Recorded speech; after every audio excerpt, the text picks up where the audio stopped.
Nagpaalala ang ilang mambabatas sa mga botante ngayon nalalapit na hatol ng bayan 2025 na mag-ingat sa mga kandidatong konektado sa iligal na pogo. Gayon din sa mga kandidatong nagpapakalat ng fake news. Yan ang balitang pambansa ni Mela Las Moras ng PTV Manila. Ngayong nalalapit na ang Hatol ng Bayan 2025, nanawagan si House Assistant Majority Leader Ernix Dionisio sa mga botante na huwag suportahan ang mga kandidatong may kaugnayan sa ipinagbabawal na Philippine Offshore Gaming Operators o POGO.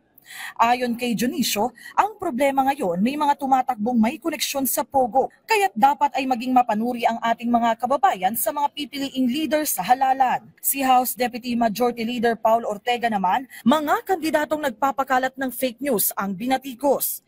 Imbes na paninira, dapat ay platapormaan niya ang inilalatag ng mga kandidato, kaya't isa ito sa dapat bantayan ng mga botante.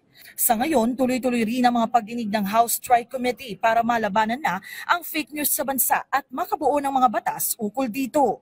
Ang Presidential Communications Office una na rin nangako na lalabanan nila ang fake news. Gugustuhin po talaga natin na maban ang fake news.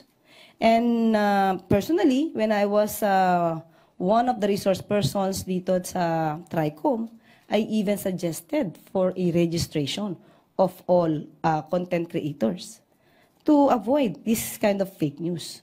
Mula sa PTV, Mela Las Moras para sa Balitang Pambansa.